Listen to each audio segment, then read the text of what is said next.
They come from all walks of life.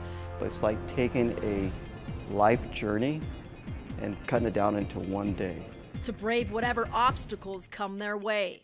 We're out there in the pouring rain and wind and heat, depending on whatever day it is. And take on the ultimate test of body and mind. You go through some powerful times during the race. You go through some challenges during the race. You go through some highs and you go through the lows. Okay, now backwards. An Ironman finisher himself, Let's drop here a little bit more.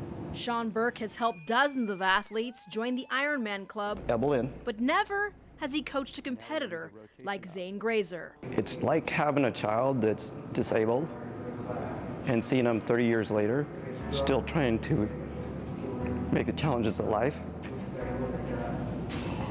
And then when he came and he said, I want to do Ironman, but I don't know if I can do it too. And I said, I'll do whatever it takes to make you get there. And he says, I don't have any money. I said, I don't care about that. It's not about money. It's about helping you reach your dream and your goals. And he said, my goal is to cross the finish line. And I said, yeah, let's get started.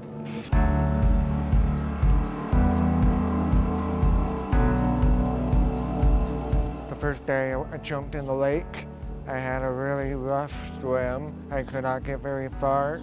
I thought, what am I doing? There's no way I can do this. But I kept working at it, and then it started to become possible. He has a tenacity to him, a tenacity that says, doesn't matter what obstacle you throw in front of me, I can overcome it.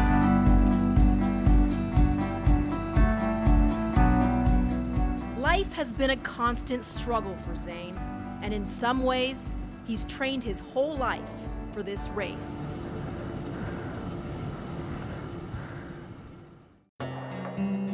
I was born a little early, real young, and when I was 2 or 3 years old, and I was out walking my parent apparently, and my dad told me that I was turning really blue because I wasn't getting enough oxygen in my body.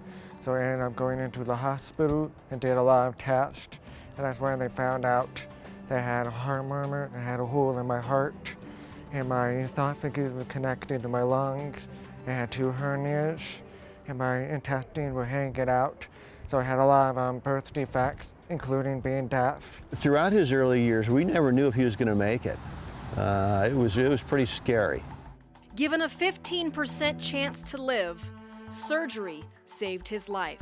I survived somehow, came out the other end. But some 25 years later, life would throw yet another obstacle Zane's way.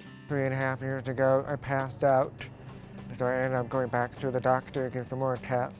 Turned out I had a lot of irregular heartbeat. I didn't know what was gonna happen with my life. And then finally, the doctor told me I needed to get a pacemaker, so I went in for surgery again. The pacemaker saved his life in more ways than one. Before I got my pacemaker, I was a little negative. I was frustrated with life. In some ways, it might be a curse, but at the same time, it's a blessing, because every day I wake up and I can feel it and I'm always touching it. And it reminds me that I'm here every day, and I thank God every morning when I wake up. Another mission lies ahead. Another hurdle to clear. He's the kind of guy that always needs a mountain to climb. You throw the gauntlet down, I'm gonna crush it. I finally decided maybe I should just do it because I felt that I could do it, and I felt it would be a good example for other people. It's not a verbal inspiration, it's a silent inspiration. There's a bond you don't want to break.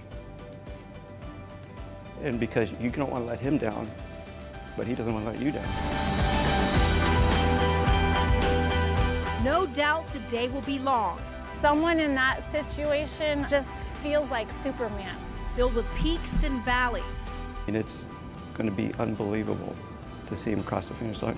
Highs and lows. It's going to be one of the highlights of my entire life, I'm sure. A life journey. He's going to be an Ironman. All dedicated. Just don't quit. To never giving up.